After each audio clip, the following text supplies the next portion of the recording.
10-12 వచనాల్లో 10వ వచనం ఎవరితో మాట్లాడుతున్నారు? 10వ వచనం ఎవరితో మాట్లాడుతున్నారు?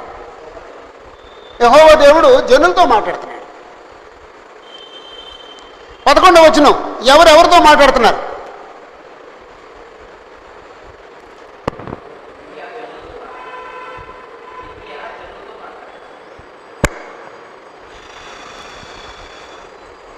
అప్పుడు యెహోవా నాతో ఇట్లా నేను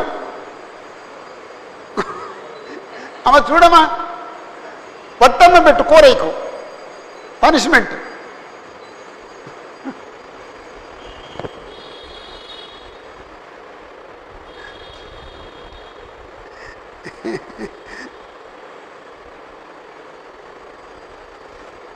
అంటే 11వ వచనం 12వ వచనం కూడా యెహోవా దేవుడు ఇర్మీయాతో మాట్లాడిన మాటలే.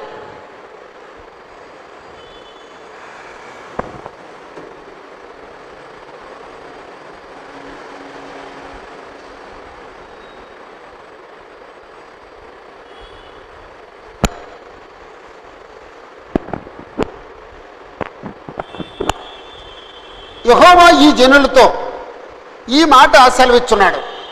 యెహోవా ఈ జనులతో, ఈ ఇశ్రాయేలు ప్రజలకి ఓ మాట. అప్పుడు యెహోవా దేవుడు ఎలా చెప్తున్నాడు అని చెప్పేసి ఇర్మీయా వెళ్ళి ప్రజలతో చెప్తాడు అనమాట అండి. ఏమని? ఈ జనులు తమ కాళ్ళకు అడ్డం లేకుండా తిరుగులాటకు ఇచ్చగలవారు. ఎలాంటి వాళ్ళండి మనుషులు అంటే కాళ్ళకు అడ్డం లేదటండి, కాళ్ళకు అడ్డం లేదండి. ఎక్కడ పడితే అక్కడికి వెళ్ళిపోతారండి. అలా తిరిగే వాళ్ళు ఎవరండి? వేసులు తిరుగుతారటండి. అలాగండి ఎక్కడ పడితే అక్కడికి వెళ్ళిపోతారండి. వీధుల్లోకి సందుల్లోకి వెళ్తారటండి. అంటే వాళ్ళకి కట్టుబాట్లు లేవండి. మరి వాళ్ళు వెళ్లకుండా ఆగాలంటే కట్టుబాట్లు కావాలండి. కట్టుబాట్లు ఉన్న వాళ్ళు వెళ్ళరండి. ఈ జనులు తమ కాళ్లకు అడ్డం లేకుండా తిరుగులాటకు ఇష్టం కలిగిన వారు గనుక యెహోవా వారిని అంగీకరింపడు. అంటే యాక్చువల్గా నేను వారిని అంగీకరింపను, లేదా నేను మిమ్మల్ని అంగీకరింపను అన్నాడు. అప్పుడు మళ్ళీ ఇర్మీయా ఎంటర్ అయిపోయాడండి. అప్పుడు ఇర్మీయా అన్నాడు యెహోవా వారిని అంగీకరించడు అని చెప్పాడండి. అప్పుడు ఆయన వారి అక్రమమును జ్ఞాపకం చేసుకును, వారి పాపములను బట్టి వారిని శిక్షించును. అంటే 10వ వచనంలో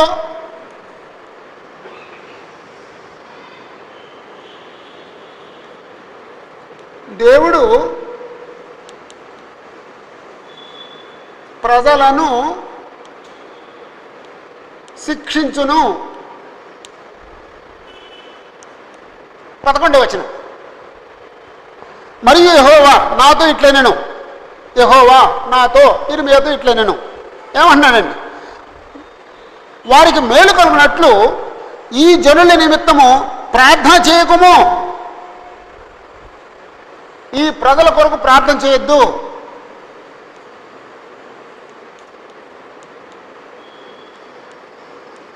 కొరకు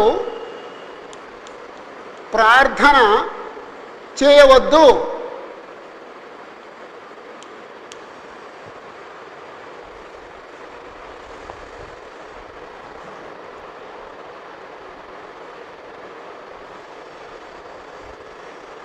ఈ ప్రజల కొరకు ప్రార్థన చేయొద్దు. ఒక్క నిమిషం. ఇప్పుడు ప్రతి ఒక్కరం అయ్యా ప్రార్థన చేయండి, అయ్యా నా కోసం ప్రార్థన చేయండి, అయ్యా నా కోసం ప్రార్థన చేయండి అని అడుగుతామండి. ఓకే, మనం కూడా ఎవరైనా కష్టం ఉంటే వాళ్ళ కోసం ప్రార్థన చేస్తామండి. కానీ యెహోవా దేవుడు ఏమన్నాడంటే అసలు వాళ్ళ కోసం ప్రార్థన చేయొద్దు అన్నాడండి. ఎందుకు ప్రార్థన చేయొద్దు అన్నాడు?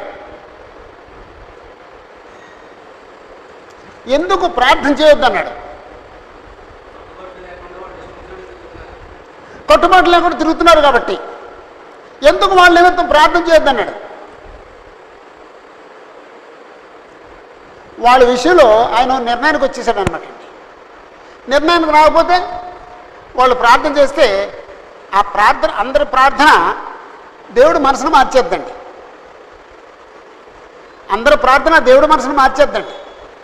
ఆంటీగా ప్రార్థన చేసావా, విజయవాడ ఫోన్ చేసావా, ఎలాగుంది?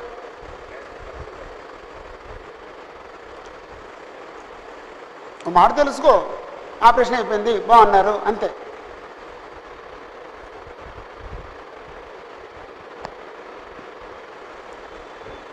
కానీ దేవుడే వాళ్ళ కోసం ప్రార్థన చేయొద్దు, వాళ్ళని నాశనం చేయడానికి నేను నిర్ణయం చేసుకున్నాను, నువ్వు అడగొద్దు అంటే ఇక అది ఎంత భయంకరమైన పరిస్థితి అండి. వాళ్ళు సెటిల్ అయిపోయిన వాళ్ళు అనమాట అండి. వాళ్ళ నిమిత్తం ప్రార్థన చేయొద్దు అంటున్నాడండి దేవుడు. ఇక్కడ రెండో ప్రశ్న అండి, ప్రార్థన చేస్తే ఏం జరుగుద్ది? మీ ముగ్గురు ఎవరైనా చెప్పండి, ప్రార్థన చేస్తే ఏం జరుగుద్ది? 11వ వచనం బట్టి చెప్పండి, అక్కడ చదివి చెప్పండి. మేలు వాళ్ళకి మేలు కలిగినట్లు వాళ్ళ నిమిత్తం ప్రార్థన చేద్దంటే, ప్రార్థన చేస్తే ఏం కలుగుద్ది అనమాట అండి? మేలు జరుగుద్దండి. నువ్వు ప్రార్థన చేస్తుంటే వాళ్ళకి మేలు కలుగుతుంది, నువ్వు ప్రార్థన చేయొద్దు అన్నాడండి. కానీ గొప్ప సంగతి ఏంటంటేనండి,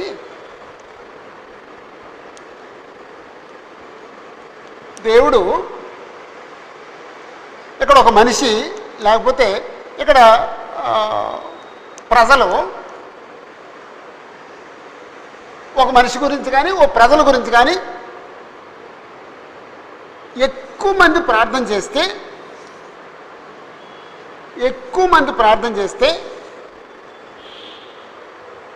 ఇక్కడ ఏం జరుగుద్దండి? ఇక్కడ మార్పు జరుగుద్దండి. ఇక్కడ వీళ్ళకి కీడు చేయాలనుకున్న దేవుడు కీడు చేయడం మానేసి మేలు చేస్తాడండి.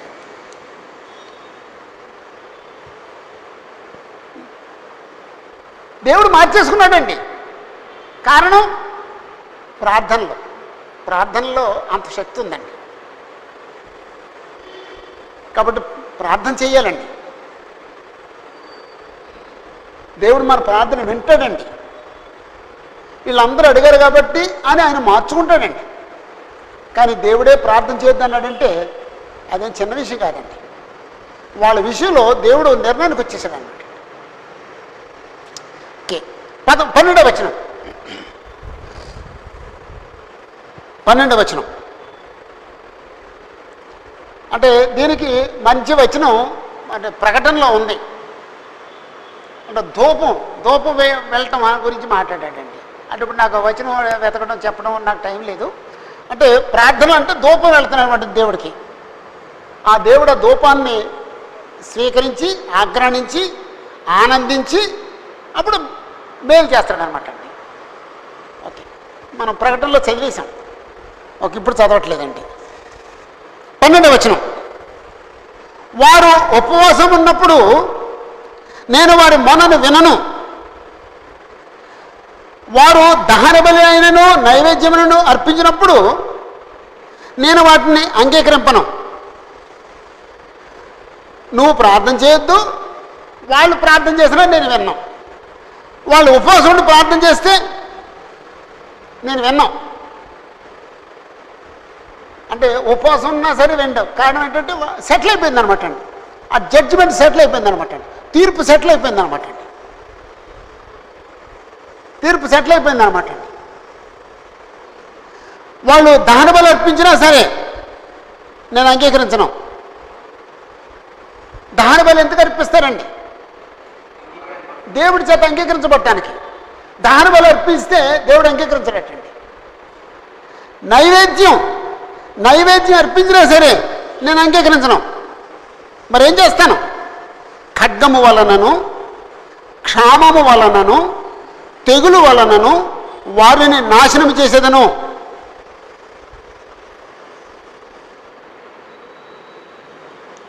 వారి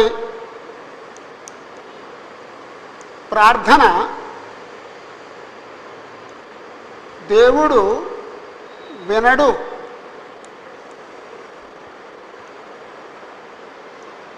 వారిని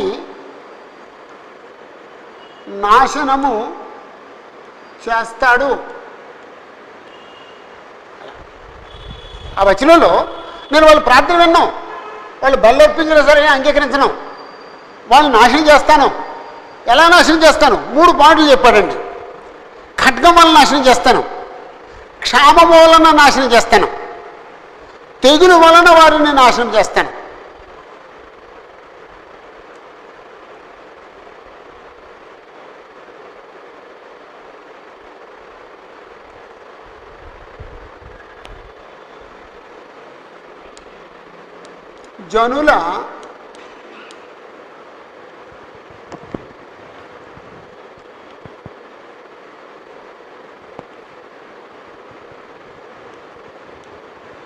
జనుల పాపములను బట్టి వారిని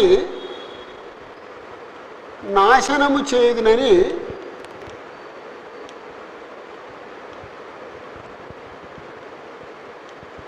దేవుడు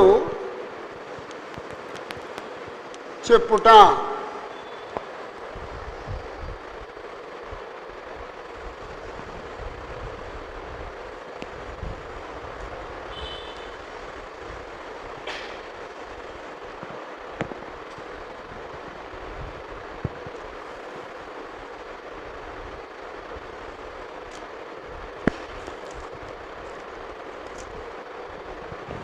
పదమూడు 15.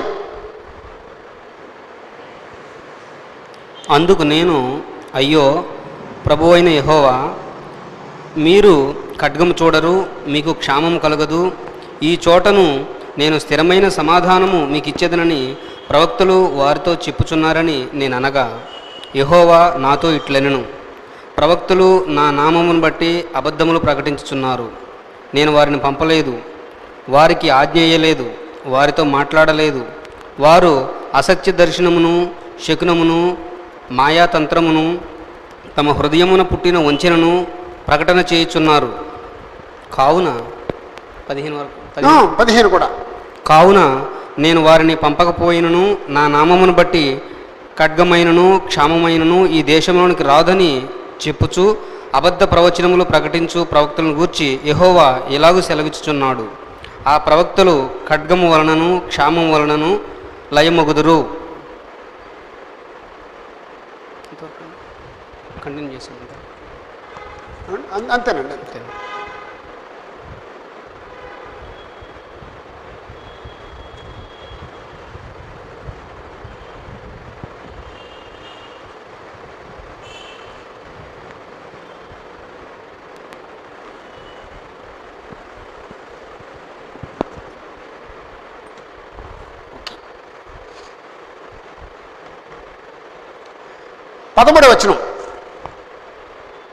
పదమూడవ వచనంలో ఎవరితో మాట్లాడుతున్నారు? ఇర్మియా దేవునితో మాట్లాడుతున్నాడు. అది రాసేసుకుంటానండి. ఇర్మియా దేవునితో మాట్లాడుతున్నాడు అంటే ఎలా రాసుకోవాలంటే, ఇర్మియా దేవునితో అలాగా, లేదా దేవుడు ఓ బాణం గుర్తేసి ప్రజలతో అలాగా ఎవరెవరితో మాట్లాడుతున్నారు అనేది వేసుకోండి.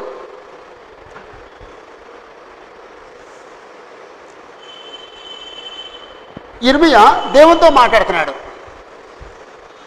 సబ్జెక్ట్ ఏంటండి? ఇశ్రాయేల్ ప్రజలను రక్షించు అంటున్నాడా? సబ్జెక్ట్ ఏంటండి?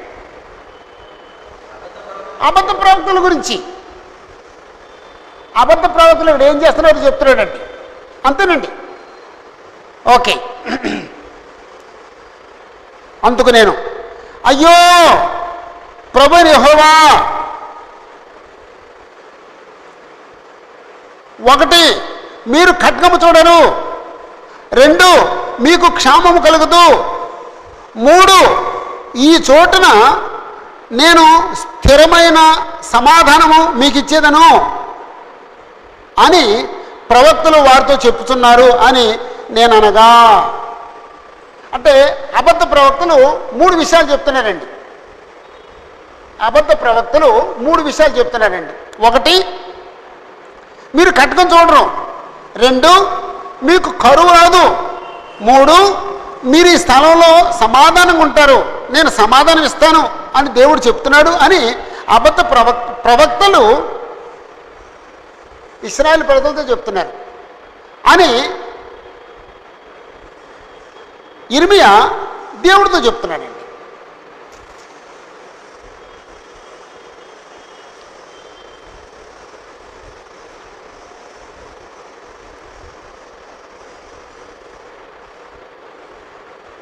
అప్పుడు 14వ వచనం ఎవరెవరితో మాట్లాడుతున్నారు? దేవుడు ఇర్మియాతో మాట్లాడుతున్నాడు. యెహోవా నాతో ఇట్లనెను. ఆ 2 వచనాలు కూడా యెహోవా దేవుడు ఇర్మియాతో మాట్లాడిన మాటలే. సబ్జెక్ట్ ఏంటండి? అబద్ధ ప్రవక్తల గురించి. అంటే 13 నుంచి 15 వరకు అబద్ధ ప్రవక్తల గురించి ఇర్మియా దేవుడితో మాట్లాడటం, దేవుడు ఇర్మియాతో మాట్లాడటం.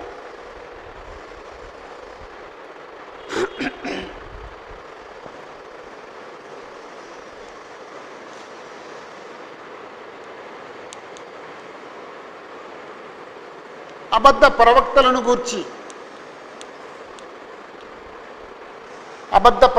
గూర్చి ఇర్మియా దేవుడితో మాట్లాడాడు, దేవుడు ఇర్మియాతో మాట్లాడాడు. అప్పుడు యెహోవా నాతో ఇట్లనెను, ప్రవక్తలు నా నామమును బట్టి అబద్ధములు ప్రకటించున్నారు కాబట్టి అబద్ధ ప్రవక్తలను గురించి 1 అబద్ధములు ప్రకటించున్నారు యెహోవా నామం చెప్పి. 2 నేను వారిని పంపలేదు. 3 నేను వారికి ఆజ్ఞ ఇయ్యలేదు. 4 నేను వారితో మాట్లాడలేదు. 5 వారు ప్రకటన చేయుచున్నారు. ఏం ప్రకటన చేయుచున్నారు? వారు అసత్య దర్శనములను ప్రకటన చేయుచున్నారు. ఏ అసత్య దర్శనములు? బి శకునములను ప్రకటన చేయుచున్నారు. సి మాయా తంత్రమును ప్రకటన చేయుచున్నారు. డి తమ హృదయమును పుట్టిన వంచనను ప్రకటన చేయుచున్నారు. 5 పాయింట్లు వచ్చినాయండి. 5 పాయింట్లో 5వ పాయింట్లో ABCDలు వచ్చినాయండి. అంతేనండి.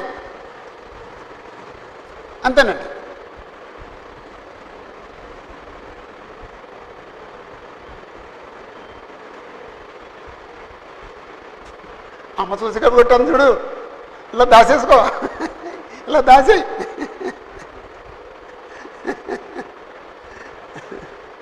ఐదు పాయింట్లు వచ్చినాయమ్మా.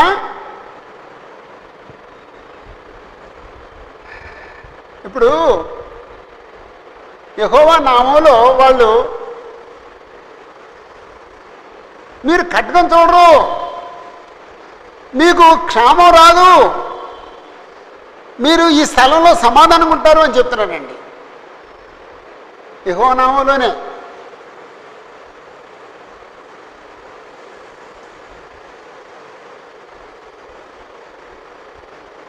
అప్పుడు యెహోవా దేవుడు అంటున్నాడు, నా నామాన్ని బట్టి వాళ్ళు అబద్ధాన్ని ప్రకటన చేస్తున్నారు, నేను వారిని పంపలేదు, నేను వారికి ఆజ్ఞ లేదు, నేను వారితో మాట్లాడలేదు, వారు అసత్య దర్శనాల్ని, శకునాల్ని, మాయాతంత్రాల్ని, వారి హృదయం పుట్టిన వంచనను ప్రకటిస్తున్నారు.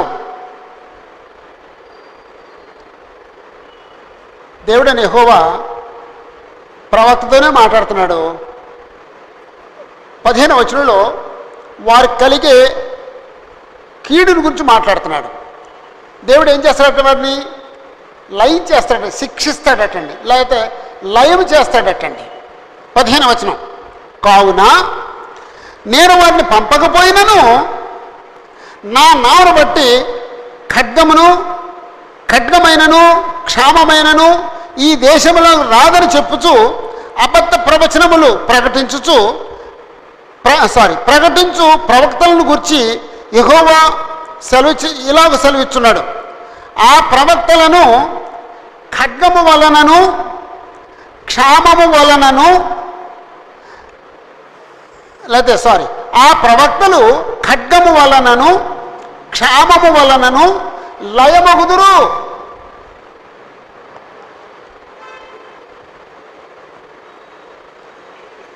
పదిహేను వచనంలో వాళ్ళు లయమవుతారు అన్నాడండి.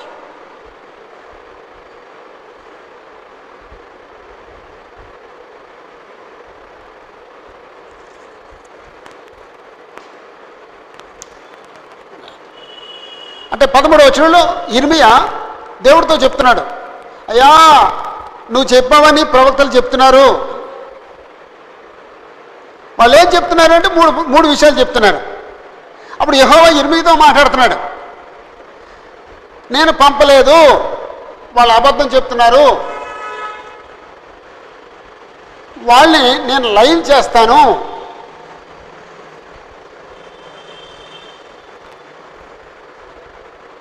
ఓకే,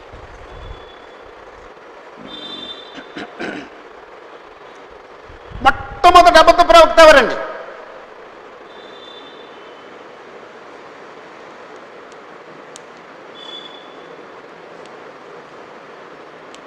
మొట్టమొదటి అబద్ధ ప్రవక్త ఎవరండి?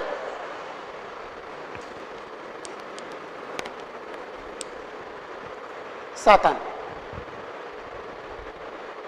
ఆదికాండం 3వ అధ్యాయం, అంతే కదమ్మా. మొట్టమొదటి అబద్ధ ప్రవక్త సాతాను. ఇక ఈ లోకంలో ఎవరైనా అబద్ధం ప్రకటిస్తే వాళ్ళందరూ ఎవరి పిల్లలండి? సాతాను పిల్లలండి. సాతాను పిల్లలండి.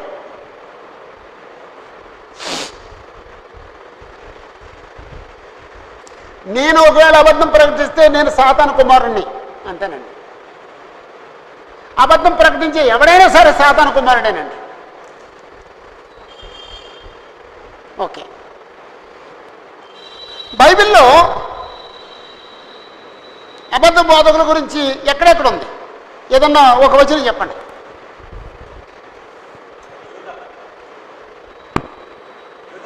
యూదా పత్రిక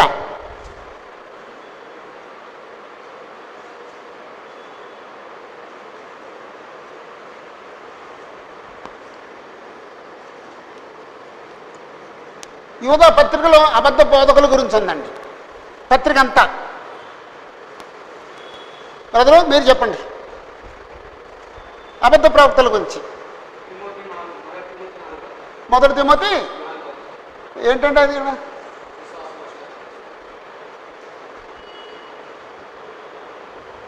చూసి నాకు అబద్ధ ప్రవక్తలు ద్వితీయోపదేశకాండం 13వ అధ్యాయం.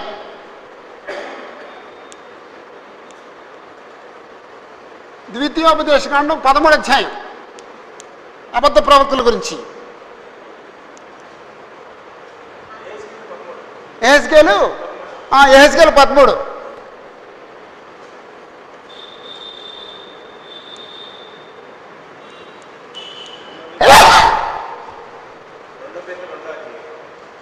రెండో పేతురు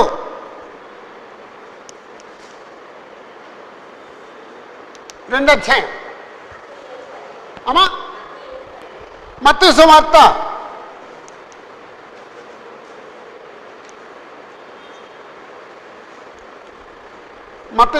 7వ అధ్యాయం 15వ వచనం.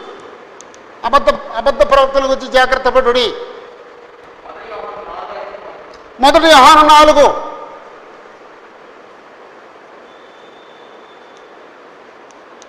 1వ వచనం. అమ్మా 21వ అధ్యాయం ఏమండి?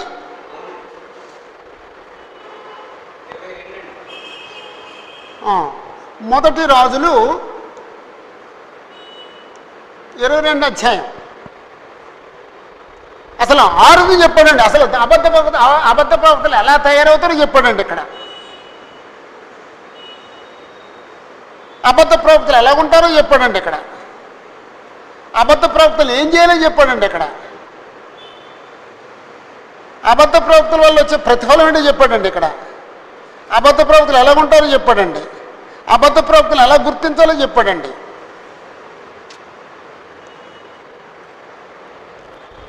తర్వాత ఎప్పుడన్నా చదవండి ఇంటికి వెళ్ళిన తర్వాత. అబద్ధ ప్రవక్తల గురించి జాగ్రత్త పడుడి. వారు గొర్రెల చర్మం వేసుకుంటారు, కానీ లోపల వాళ్ళు క్రూరమైన తోడేళ్ళు. వారి ఫలముల వల్ల మీరు వారిని తెలుసుకుందరు అన్నాడండి. 2 పేతురు 2 అధ్యాయాలు అయితే అనేకలైన అబద్ధ ప్రవక్తల లోకంలో బయలువెళ్ళి ఉన్నారు. పూర్వం ఉండేవారు, ఇప్పుడు మీలో కూడా ఉన్నారు. వారు తమను కొనిన ప్రభువును కూడా విసర్జించు, తమకు తామే శీఘ్రముగా నాశనం కలుగు చేసుకొనొచ్చు, నాశనకర్మకు భిన్నాభిప్రాయాలు రహస్యంగా బోధిస్తారు. కాబట్టి అబద్ధ ప్రవక్తల గురించి చాలా ఉందండి.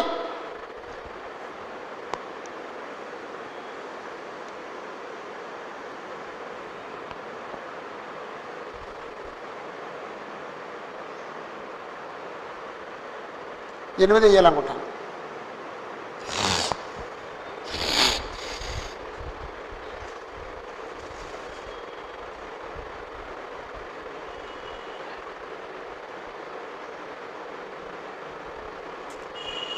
ఇంత బైబిల్ ఉండగా అబద్ధ ప్రవక్తల్ని ఎందుకు మనుషులు ఎంటర్టైన్ చేస్తున్నారు? ఇంత బైబిల్ ఉండగా మనుషులు అబద్ధ బోధకుల్ని, అబద్ధ ప్రవక్తల్ని ఎందుకు ఎంటర్టైన్ చేస్తున్నారు?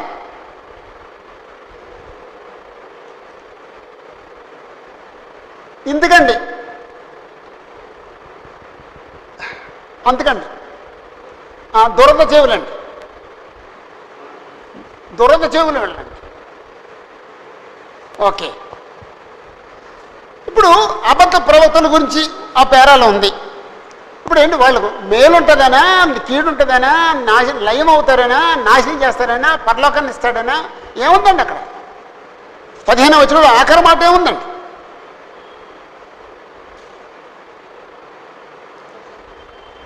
యెహోవా అబద్ధ ప్రవక్తలను ఖడ్గము వలనను క్షామ వలనను లయమగుదురు. అబద్ధ ప్రవక్తల గురించి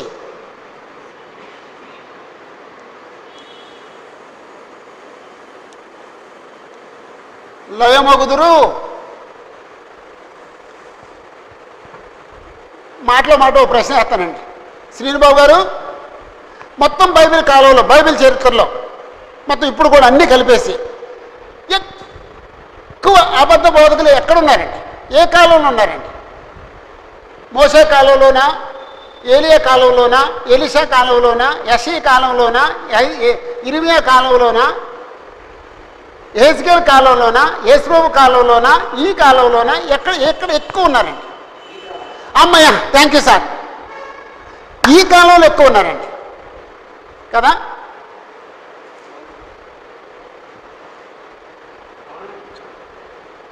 అంతేనండి.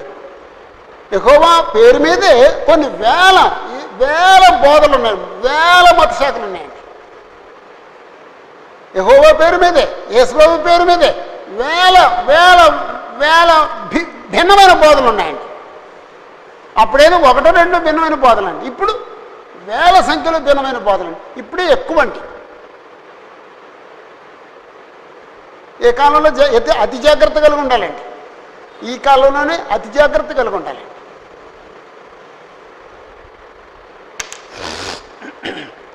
పూర్వం ఏదన్నా భిన్నమైన బోధ మత్స్యశాఖలు ఉంటే మనం మత్స్యశాఖలతో పోరాటానికి ప్రయత్నం చేసేవాళ్ళం అండి. ఇప్పుడు ఆ భిన్నమైన బోధలన్నీ క్రీస్తు సంఘంలో ప్రవేశించేసినాయండి. కారణం ఏంటి తెలుసండి? ప్రతి వాడు బైబిల్ స్కూల్ పెట్టేస్తాడండి. వాళ్ళు బైబిల్ చెప్పరండి, వాళ్ళ జీవితం చెప్పరండి. వీడికేమో ట్రైనింగ్ లేదండి, వీడు బోధ చేయాలండి. అంటే ట్రైనింగ్ అయిన పాపానికి వీడు బోధ చేయాలండి. బోధ చేసినప్పుడు మరి వీడు బోధలు ఎక్కడ వస్తాయి? ఆ మత్స్యకుడు బోధ, ఈ మత్స్యకుడు బోధ, ఆ మత్స్యకుడు బోధ, ఈ మత్స్యకుడు బోధ అని ఆడు సంఘంలో చెప్తాడు. అప్పుడు ఏమైపోయింది? మత్స్యకుల బోధలు క్రీస్తు సంఘంలోకి వచ్చేసినాయి. ఇప్పుడు క్రీస్తు సంఘంలోకి మత్స్యక బోధలు ఎంటర్ అయిపోయినాయి తెలుసా నీకు? చాలా బోధలు ఎంటర్ అయిపోయినాయి, చాలా బోధలు ఎంటర్ అయిపోయినాయి. ఇప్పుడు మనం పోరాడవలసింది ఎవరితోనండి? క్రీస్తు సంఘస్థులతోనండి. నా చిన్నతనంలో దైవత్వం గురించి ప్రశ్నలు లేవండి. యేసు ఎప్పుడు దేవుడు కుమారుడయ్యాడనే ప్రశ్న ఎవడు వేయలేదండి. ఎప్పుడు యెహోవా అనే పదం మనం వాడకూడదని ఎప్పుడూ వినలేదండి నేను. ఈరోజు క్రీస్తు సంఘాల్లో కూడా ఇవి వచ్చేసినాయండి. ఎంత చేయాలో అంత ముక్కలు చీల్చి చాంటాడేస్తున్నారండి. విశ్వాసుల్ని చీల్చి చాంటాడేస్తున్నారండి.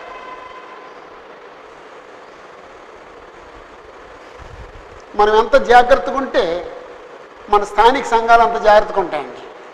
మన స్థానిక సంఘాలు జాగ్రత్తగా ఉండాలంటే మనం ఎంత జాగ్రత్తగా ఉండాలో మన సభ్యులందరూ కూడా వాక్యం అందించాలండి. ప్రతి సభ్యుడికి వాక్యం అందాలండి. అది మనందరి బాధ్యత అండి. మనం సంఘ సభ్యులను కొంచెం నిర్లక్ష్యం చేసామా, ఏదో అపవిత్రమైన బోధ సంఘంలో ప్రవేశించేస్తుంది. ఎవరిలో కొన్ని ఈ క్రూరమైన తోడేళ్ళు పట్టిపోతాయండి. లేకపోతే వాళ్ళ కోసం వాడుకుంటాయండి. సాతాను వాళ్ళని బలపరుస్తాడండి. క్రీస్తు యొక్క సంఘాలను విచ్ఛిన్నం చేయడం కోసం వాళ్ళు వాడబడతారండి. నీలో ధనాపేక్ష వస్తే, ఓ సువార్త కూడా నీలో ధనాపేక్ష వస్తే ఇక నువ్వు సువార్త పని చెయ్యు. నువ్వు యెహోవా అపేక్ష ఉంటే నువ్వు సువార్తలో పనిచేస్తావు.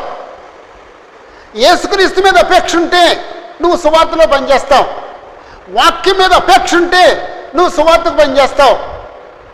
ఆత్మల మీద అపేక్ష ఉంటే, నశించిపోయిన ఆత్మల మీద అపేక్ష ఉంటే నువ్వు సువార్తకు పనిచేస్తావు. ఆ స్థానంలో ధనాపేక్ష వస్తే నువ్వు సువార్తకు పనిచేయు, నువ్వు దాంతో చచ్చిపోతావు.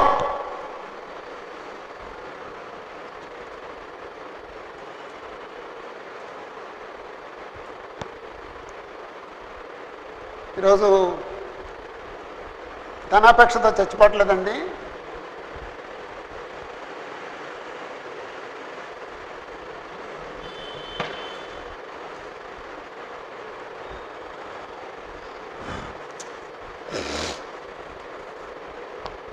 ఈ అబద్ధ బోధకులు యెహోవా నామం మీదే ప్రకటన చేస్తున్నారటండి.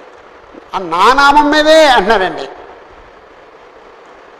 14వ వచనంలో ప్రవక్తలు నా నామను బట్టి అబద్ధములు ప్రకటించున్నారు. నా నామాన్ని బట్టి అబద్ధాలు ప్రకటిస్తున్నారు. రైట్. ఈ అబద్ధాలు ప్రకటించే వాళ్ళు ఎందుకు ప్రకటిస్తారండి? ఏంటండి వాళ్ళు సంపాదించుకునేది ఏంటండి? ఓ మాట ఉందండి బైబిల్లో, వారి కడుపులు నింపుకుంటూ కోసమైన మాట ఉందండి. వారి కడుపే వారి దేవుడు, వారు కడుపులు నింపుకుంటూ కోసం చేస్తారండి. ఎంత తింటే నిండుద్ది అంటే, ఆకలి అయితేనేమో ఆ ముద్ద తింటే నిండిపోద్దండి. దురాశ అయితేనేమో ఎంత తిన్నా నిండదండి.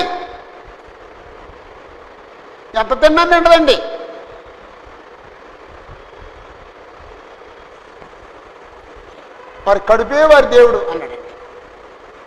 ఓకే, ఇంకొంచెం ముందుకు వెళ్ళిపోదామండి. 16వ వచనం నుండి 18వ వచనం వరకు. 16, 18.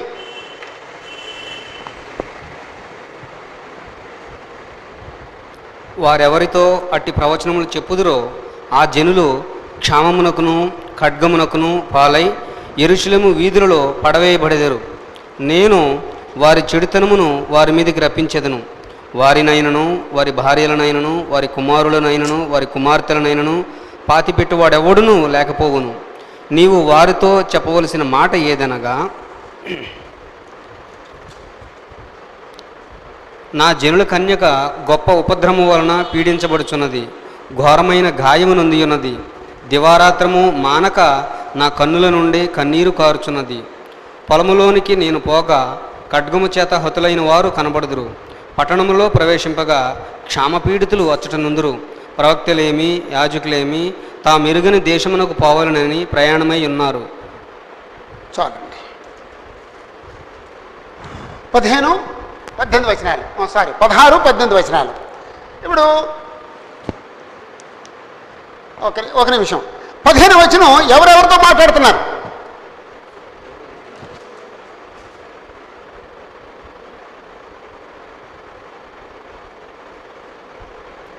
ఓకే, ఉండండి ఒక నిమిషం. 16 ఓకే, 16వ వచనం. 16వ వచనంలో ఎవరెవరితో మాట్లాడుతున్నారు?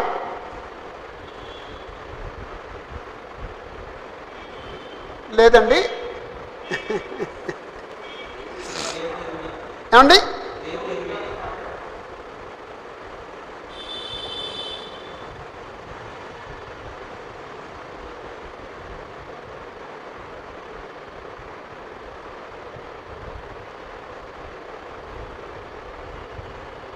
అంటే యాక్చువల్గా అక్కడ దేవుడనే పదం లేదు. మరి ఎవరితో మాట్లాడుతున్నారండి?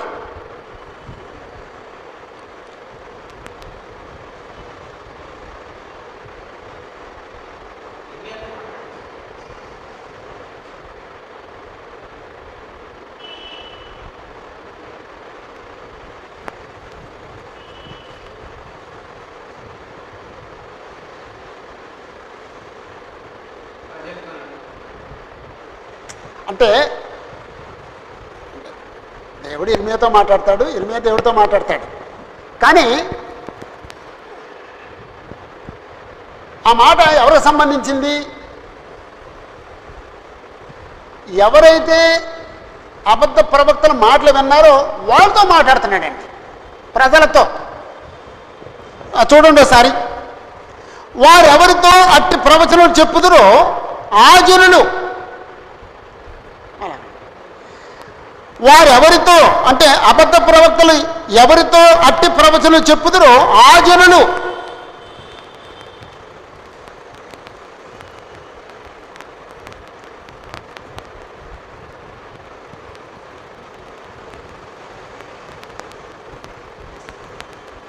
ఓకే,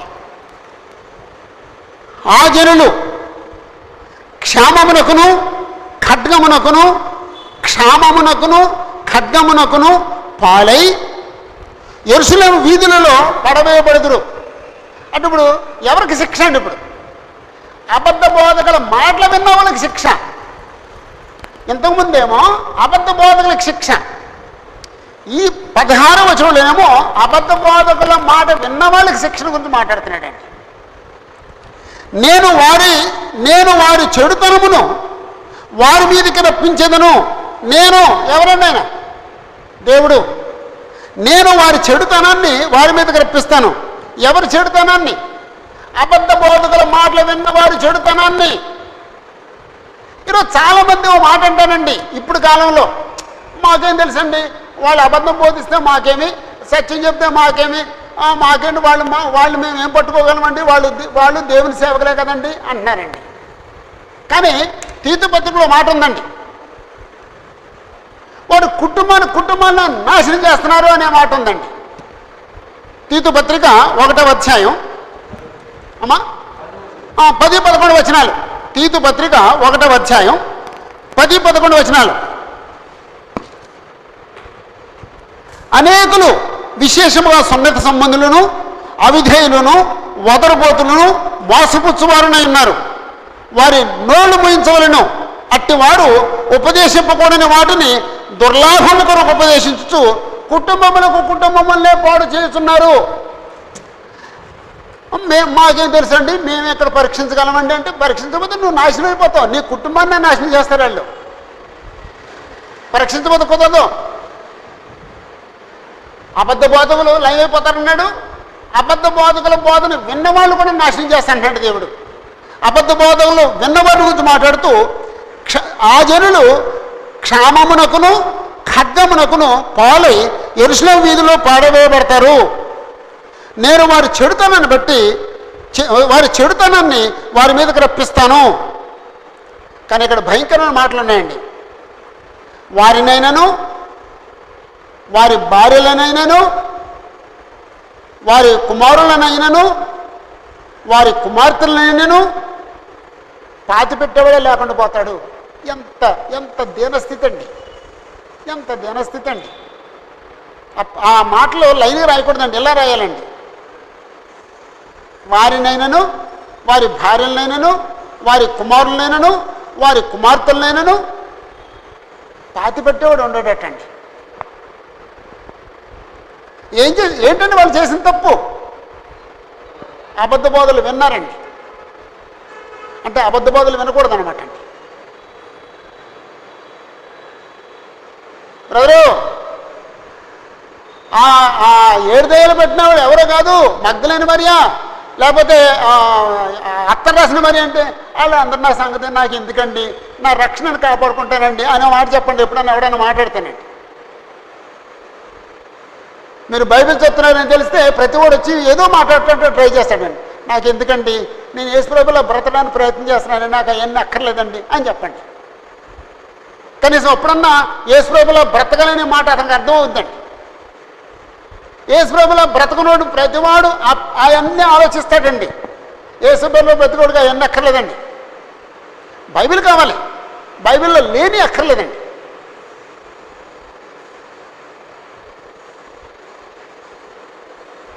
మీరు ఎవరికైనా అదే మాట చెప్పండి, నాకు ఎందుకంటే అవన్నీ నేను యేసు ప్రభువులో బ్రతకాలనుకుంటున్నానండి, నాకు ఇంకేం అక్కర్లేదండి, నేను యేసు ప్రభువులో బ్రతికి పరలోకానికి వెళ్తాను అంతే అని చెప్పండి.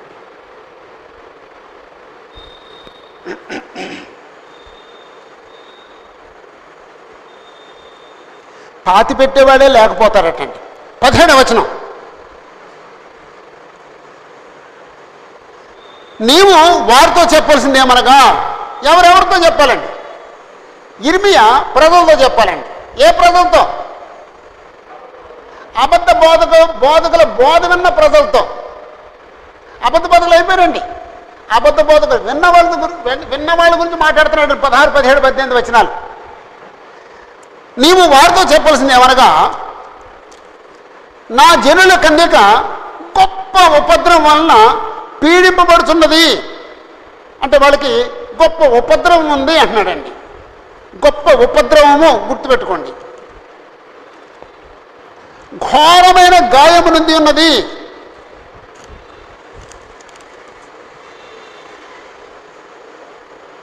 దివారాత్రము మారక నా కన్నుల నుండి నీరు కారుచున్నది. ఎవరి కన్నుల నుండి? యెహోవా దేవుడి కన్నుల నుండా, ఇర్మియా కన్నుల నుండా? ఇర్మియా కన్నుల నుండి. ఇర్మియా కన్నుల నుండి. ఆ మాటలో ఇర్మియా అబద్ధ బోధ విన్న ప్రజలతో చెప్పాలండి. 18వ వచనం, పొలము గుర్తుపెట్టుకోండి, పొలము, పట్టణము, ప్రవక్తలు, యాజకులు. పొలము, పట్టణము, ప్రవక్తలేమి, యాజకులేమి. ఆ 4 గుర్తుపెట్టండి. పొలానికి వెళ్తే ఏం కనపడుతున్నాయటండి? పొలములోనికి నేను పోగా ఖడ్గము చేత హతులైన వారు కనబడుదురు. శవాలు కనపడుతున్నాయటండి. ఎక్కడ పడితే అక్కడ శవాలు కనపడుతున్నాయటండి. ఇప్పుడు కూడా ఎక్కడ పడితే అక్కడ శవాలటండి. శవాల్ని పాడి కట్టి లైన్లో పెట్టారండి. ఎంత దారుణమో చూడండి. పూర్వం అప్పుడప్పుడు ఒక శవాన్ని తీసుకెళ్ళి కాల్చేవారండి. ఇప్పుడు శవాలు క్యూలో ఉన్నాయండి. అంటే మరణాలు ఎక్కువ సంభవిస్తున్నాయండి. పొలంలోనికి పోగా ఖడ్గం చేత హతులైన వారు కనబడుదురు. పట్టణంలోకి వెళ్తే క్షామపీడితులు అచట నుందురు. కరువుతో బాధపడుతున్న వాళ్ళు అక్కడ ఉంటారు. సరే, పట్టణంలో ఇంకా వెతికితే అక్కడుండే ప్రవక్తలు కానీ అక్కడుండే యాజకులు కానీ దేనికోసం ఎదురు చూస్తున్నారటండి. దేనికోసం అండి? సామాను చదువుకుంటున్నారండి. దేనికోసమమ్మా? అదేది చెరకెళ్ళిపోవటానికి సామాను చదువుకుంటున్నారటండి. తామెరుగని దేశమునకు పోవాలని ప్రయాణమై ఉన్నారు. ఒకవేళ అబద్ధ ప్రవక్తలు కూడా దాంట్లో ఉన్నారేమోనండి. ప్రవక్తలేమి, యాజకులేమి తామెరుగని దేశమునకు పోవాలని ప్రయాణమై ఉన్నారు. ఓకే, ఈ 16, 18 వచనాలు ఏం రాసుకుందామండి?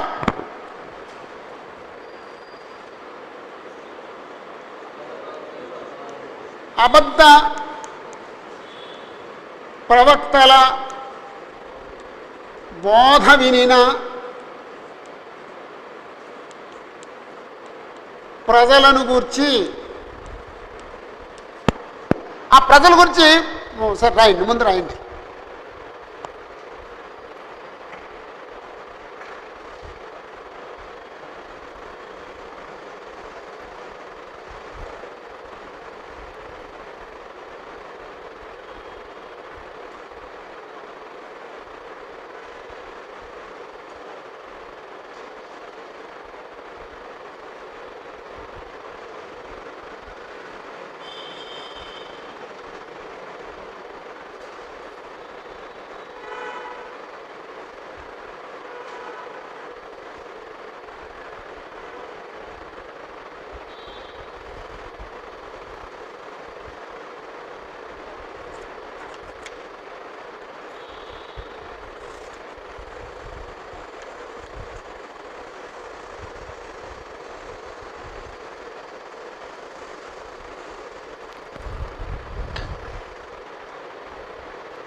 అంటే ఈ ప్రజల గురించి మేలు జరుగుద్దనా కీడు జరుగుద్దనా?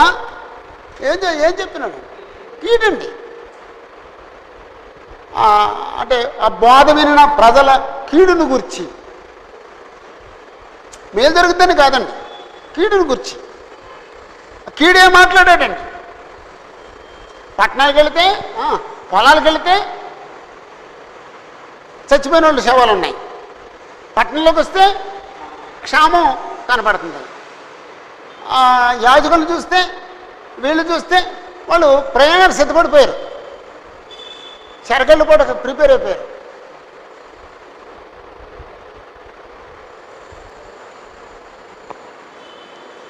పంతొమ్మిది 22 వచనాలు. 19, 22 వచనాలు. నీవు యోధాను బొత్తిగా విసర్జించితివా? సియోను నీకు అసహ్యమాయన? మాకు చికిత్స దొరకకుండునంతగా నీవేళ మమ్మను కొట్టితివి. మేము సమాధానం కొరకు కనిపెట్టుచున్నాము గాని మేలేదియు కనబడుటలేదు. చికిత్స కలుగు కాలం కొరకు కనిపెట్టుచున్నాము గాని భీతి తగిలి ఉన్నది. యెహోవా, మా దుర్మార్గతను, మా పితరుల దోషమును మేము ఒప్పుకొనుచున్నాము. నీకు విరోధముగా పాపం చేసి ఉన్నాము. నీ నామమును బట్టి మమ్మను త్రోసివేయకము. ప్రశస్తమైన నీ సింహాసనమును అవమానపరచకము. మాతో నీవు చేసిన నిబంధనను జ్ఞాపకం చేసుకొనము. దానిని భ్రష్టపరచకుమి. జనముల వ్యర్థ దేవతలలో వర్షము కురిపించగలవారున్నారా? ఆకాశము వాననియ్యగలదా? మా దేవుడువైన యెహోవా, నీవే గదా దానిని చేయుచున్నావు. నీవే ఈ క్రియలన్నీ చేయుచున్నావు. నీ కొరకే మేము కనిపెట్టుచున్నాము. ఇక్కడ 19వ వచనంలో ఎవరితో మాట్లాడుతున్నారు? ఇర్మియా దేవుడితో, లేకపోతే ప్రజల దేవుడితో మాట్లాడుతున్నారు. ఓకే. 20వ వచనం ఇర్మియా దేవుడితో మాట్లాడుతున్నాడు. 21వ వచనం ఇర్మియా దేవుడితో మాట్లాడుతున్నాడు. 22వ వచనం ఇర్మియా దేవుడితో మాట్లాడుతున్నాడు. అంటే ప్రజలు మాట్లాడుతున్నట్టు ఉందండి. ఒకవేళ ఆ మంచి మాటలు ప్రజలు మాట్లాడరు అనుకుంటే ఇర్మియా మాట్లాడుతున్నాడు, అంతేనండి. ఇర్మియా చేసిన ప్రార్థన ఏమండి?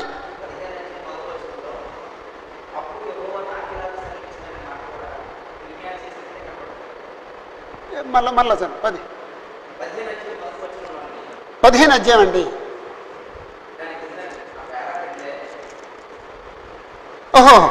సరే 15 అధ్యాయం. అప్పుడు యెహోవా నాకు ఎలాగ సెలవిచ్చాను? అవును, అప్పుడు యెహోవా నాకు ఎలాగ సెలవిచ్చాను. Thank you sir. నేను 15కి ఇంకా ఎక్కడికో వెళ్ళిపోతున్నాను. ఓకే.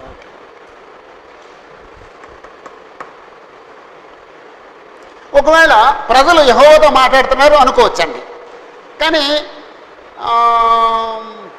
ఇంత మంచి మాటలు మాట్లాడటానికి వాళ్ళకి అవకాశం లేదేమో. అక్కడ సింహాసనం మాట్లాడాడు, నిబంధన మాట్లాడాడు,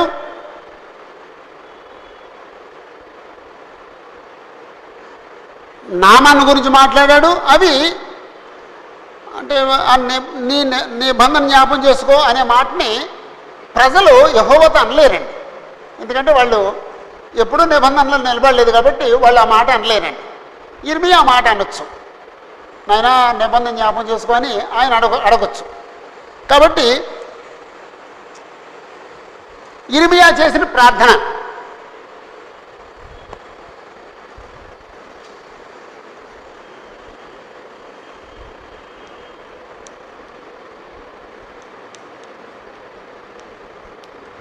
ఇర్మియా చేసిన ప్రార్థన దీంట్లో మొదట ఓ 3 ప్రశ్నలు ఉన్నాయండి. 3 ప్రశ్నలు. నీవు యూదాను బొత్తిగా విసర్జించితివా? నీవు యూదాను బొత్తిగా విసర్జించితివా? 2, సియోను నీకు అసహ్యమాయనా? సియోను నీకు అసహ్యమాయనా? మాకు చికిత్స దొరకనంతగా నీవేళ మమ్మను కొట్టిదివి. మాకు చికిత్స దొరకకుండానంతగా నీవేళ మమ్మను కొట్టిదివి. 3 ప్రశ్నలండి. చికిత్స దొరకనంతగా అనే మాట వస్తే మనకు ఇప్పుడు సరిగ్గా సరిపోద్దండి. ఇప్పుడు దెబ్బ చికిత్స దొరకనంతగా కొట్టాడండి. ఇప్పుడు సరిగ్గా సరిపోద్దండి మాట. 3 ప్రశ్నలు వేశాడండి. ఆ తర్వాత 3 ప్రశ్నల తర్వాత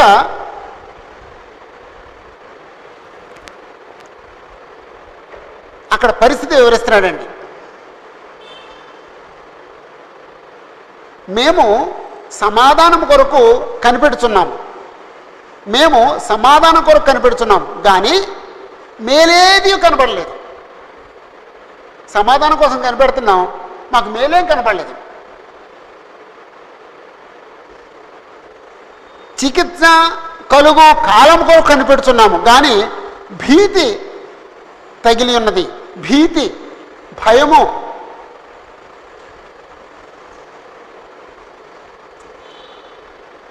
చికిత్స కలుగు కాలం కొరకు కనిపెడుతున్నాము, కానీ భీతి కలుగుతున్నది.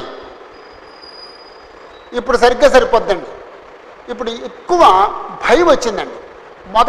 మొదటి కరోనా కంటే రెండో టైంకి ఎక్కువ భయం కలుగుతుందండి. ప్రతి వాళ్ళకి భయం కలుగుతుందండి.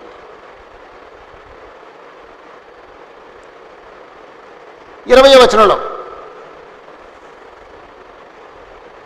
యెహోవా మా దుర్మార్గతను మా పితరుల దోషమును మేము ఒప్పుకొనుచున్నాము. మా దుర్మార్గతను మేము ఒప్పుకొనుచున్నాము, మా పితరుల దోషమును మేము ఒప్పుకొనుచున్నాము. నీకు విరోధముగా పాపము చేసి ఉన్నాము.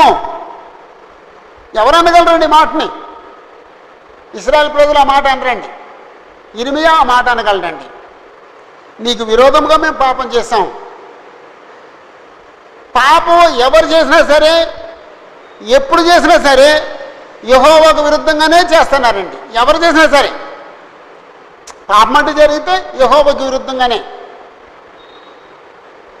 పాపం అంటూ చేస్తే యెహోవాకు ఎదురుగానే, యెహోవాకు విరుద్ధంగానే. నీ ఎదుట మేము పాపం చేసి ఉన్నాము అంతే, ఒప్పుకోవాల్సిందేనండి. అది ఇశ్రాయేలు అడగలేరు, ఇర్మియా ఆ మాట అనగలడు. తర్వాత ఈ 21వ వచనంలో 21వ వచనంలో దేవుని ఘనతను తెలియజేసే మాటలు ఉన్నాయండి. సెంటిమెంట్కి సంబంధించిన మాటలు ఉన్నాయండి. ఏంటంటే మాటలు, నీ నామమును బట్టి మమ్మల్ని త్రోసివేయకుము. మేము నీ నామం పెట్టుకున్న వాళ్ళం, కాబట్టి నీ నామం పెట్టుకున్నా మమ్మల్ని అలా తోసేస్తావు నువ్వు. తర్వాత సింహాసనం అనే మాట ఒకటి ఉందండి. ప్రశస్తమైన నీ సింహాసనమును అవమానపరచకము. నువ్వు సింహాసనం మీద కూర్చుని ఇశ్రాయేలు పరిపాలన చేస్తున్నావు. ఇశ్రాయేలు ప్రజలు నీ నీ నీ నీ రాజ్య పౌరులు అంచేత సింహాసనం మీద కూర్చొని మమ్మల్ని పరిపాలన చేస్తున్నావు. కాబట్టి ఆ సింహాసనాన్ని అవమానపరచొద్దు. 3, నువ్వు మాతో నిబంధన చేసుకున్నావు, నిబంధన జ్ఞాపం చేసుకో. దాని భ్రష్టపరచుకుమి. భ్రష్టపరచుకుమి అనే మాట అంటే యెహోవా దేవుడు భ్రష్టపరుస్తాడా అంచేత ఆ మాట వద్దండి. యాక్చువల్గా ప్రజలు భ్రష్టపరుస్తారు. ఇశ్రాయేలు ప్రజలు భ్రష్టపరిచారు. అంటే ఒకవేళ మనం దేవుడి దగ్గర మాట్లాడితే, నాయనా నువ్వు నిబంధన చేసావు, నిబంధన మీరొద్దనే మాట కూడా అనకూడదండి. జ్ఞాపకం చేసుకో చాలండి. భంగపరచొద్దు అనే మాట అనకూడదండి, ఎందుకంటే ఆయన భంగపరచడు. మీరొద్దనే మాట అనకూడదండి, ఆయన మేరుడు. భ్రష్టపరచొద్దు అనే మాట అనకూడదండి, ఆయన భ్రష్టపరచడు. ఏముందండి వ్యవహారిక భాషలో ఏముందండి? మరువద్దు, జ్ఞాపకం చేసుకో. పర్లేదండి ఆ మాట. ఆయన మర్చిపోడు.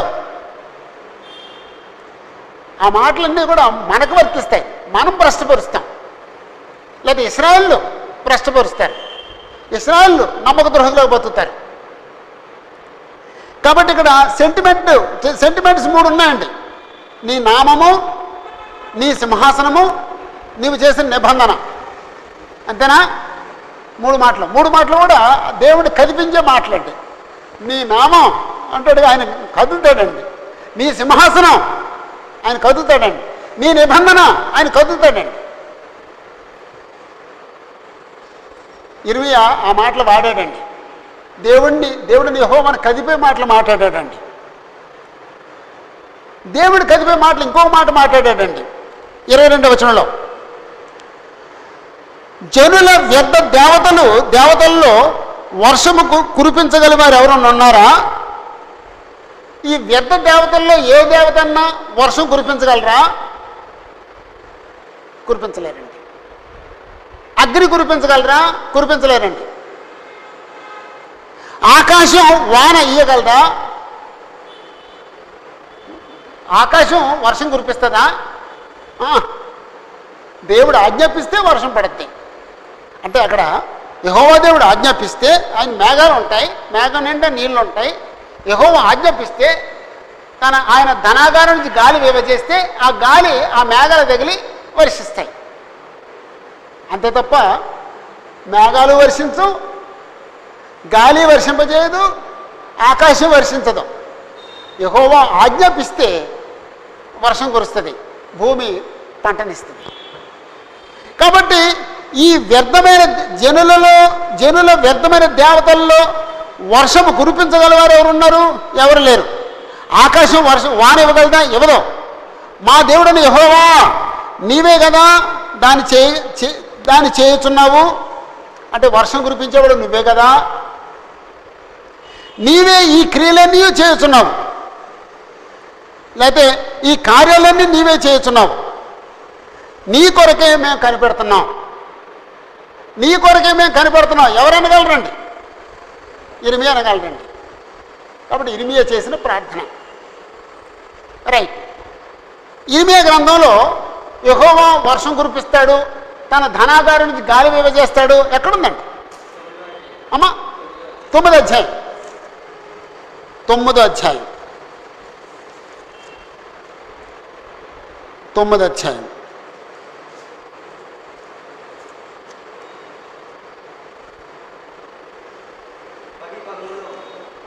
పదోధ్యాయం 13వ వచనం.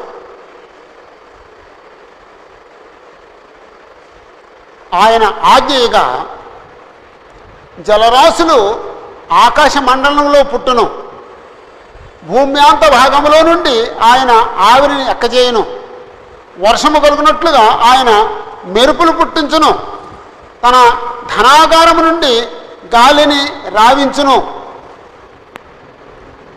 ఆ వచనం పైన, అదే 11వ వచనం పైన ఖాళీలో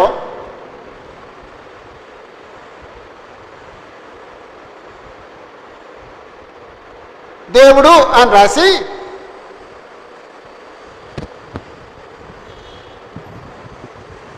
దేవుడు గాలి వచ్చిన దేవుడు అని రాసి ఓ గీత గీసి వర్షము, దాని కింద గీత గీసి గాలి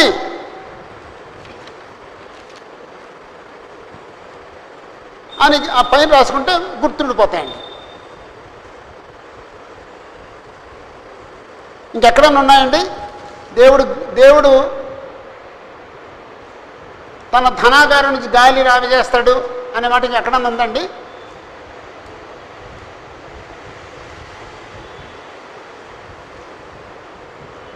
ఓకే, సరే, టైం అయిపోయింది. మీరు వెతికి వచ్చే వారం చెప్పండి నాకు. రైట్. మొత్తం మీద ఈ అధ్యాయం అంతటికి ఏం పేరు పెడదామండి?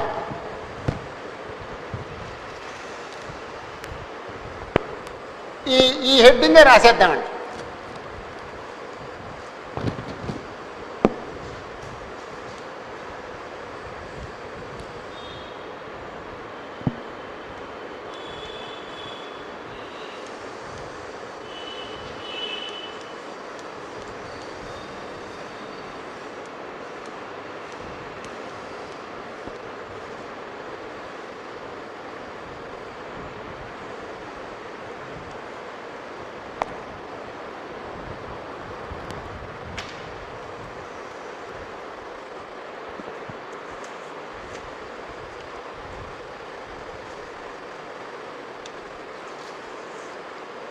ఓకే, ముగించేసే ముందు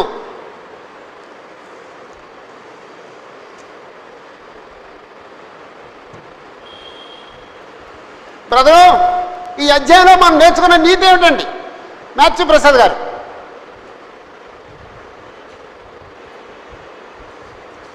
ఇప్పుడు ఏం చూడొద్దండి, ఇప్పుడు అంతా విన్న దాంట్లో బుర్రలను తీసేయండి. ఒక మాట చెప్తే చాలండి. ఈ అధ్యాయంలో మనం నేర్చుకున్న నీతి ఏంటండి? మీరు నేర్చుకున్న నీతి ఏంటండి?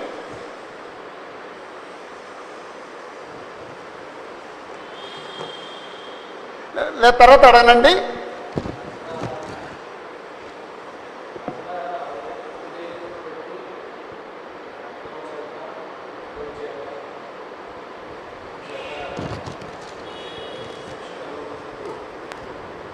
ప్రజల అవిధేయతను బట్టి ప్రజలను దేవుడు శిక్షిస్తాడు అన్నారు.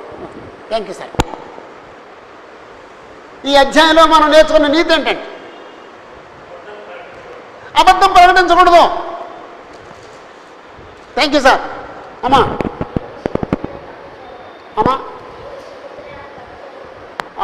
దేవుడు క్షమించనంత తప్పు చేయకూడదండి.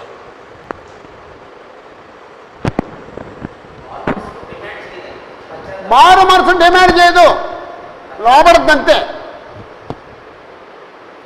నువ్వు మారు మనసు పొందినా సరే నాయనా మరి నీ చిత్తం అనాలి తప్ప ఎందుకు క్షమించవు?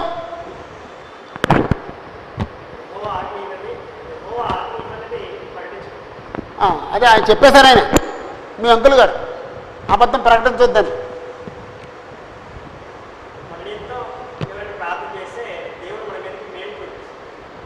మనం మన నిమిత్తం ఎవరైనా ప్రార్థన చేస్తే దేవుడు మనకు మేలు చేస్తాడు. ఉండండి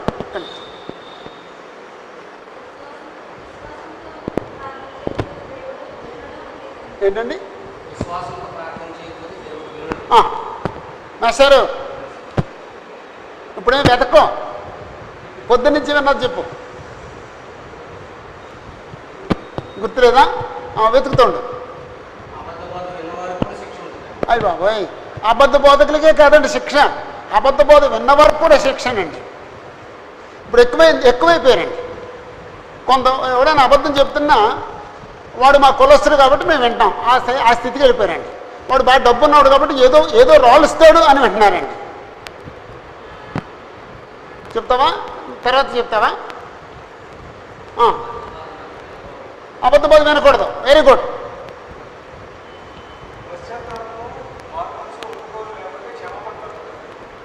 పశ్చాత్తాపము, మారు మనసు, ఒప్పుకోలు లేకపోతే పాపక్షమాపణ జరగదు. అంతేనండి. ఓ మంచి ప్రసంగం చేయి, ఓ మంచి ప్రసంగం చేయండి, ఓ మంచి ప్రసంగం చేయండి, మంచి ప్రసంగం చేయండి.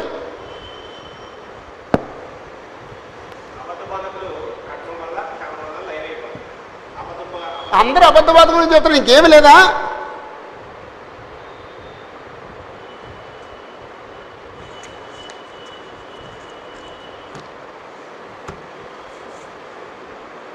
అబద్ధ బోధకులు కట్టడం వల్ల, క్షేమం వల్ల లైవ్ అయిపోతారు. అబద్ధ బోధ విన్నవాళ్ళు వారు, వారి వారి భార్యలు, వారి కుమారులు, వారి కుమార్తెలు, అయ్యి బాబోయ్,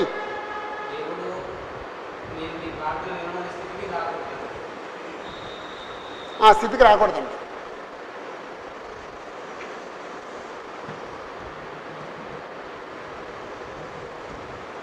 అసలు కరువు ఎందుకు వస్తుందండి? దేవుని మాట వినకపోతేనే కరువు వస్తుందండి. దేవుడి మాట వినకపోతే దేవుడు ఏం చేస్తాడు?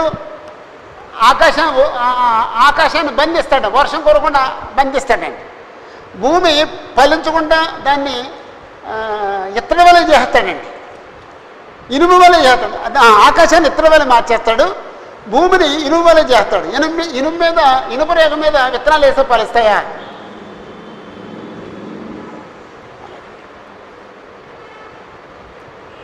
ఇప్పటి కాలానికి సరిగ్గా సరిపోయే బోధ ఏంటండి మనం ఈరోజు నేర్చుకున్న దాంట్లో? అబద్ధ బోధనండి. అన్ని కాలాల కంటే అబద్ధ బోధ ఎక్కువగా ఇప్పుడే ఉందండి. ఒకవేళ 3000 సంఘాలు ఉంటే 3000 భిన్నమైన బోధలు ఉన్నాయండి. 3000 భిన్నమైన బోధలు క్రీస్తు యొక్క సంఘంలోకి వచ్చేస్తున్నాయండి. ఇప్పుడు అది పరిస్థితి అండి. మేము ఉన్నట్టుగా బోధిస్తామని ఇప్పుడు చెప్పే స్థితి లేదండి క్రీస్తు సంఘం.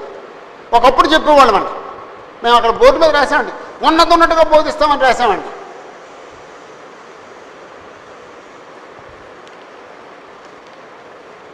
నువ్వు అబద్ధ బోధలు వింటే, అబద్ధ బోధకులు చేర్చుకుంటే నువ్వు ఉన్నట్టుగా వాక్యం చెప్పలేవు. అంతేనండి. ఎంత మార్చినా కుదరదండి. ఏమని చెప్తున్నారండి? ఓకే, అందరికి వందనాలండి.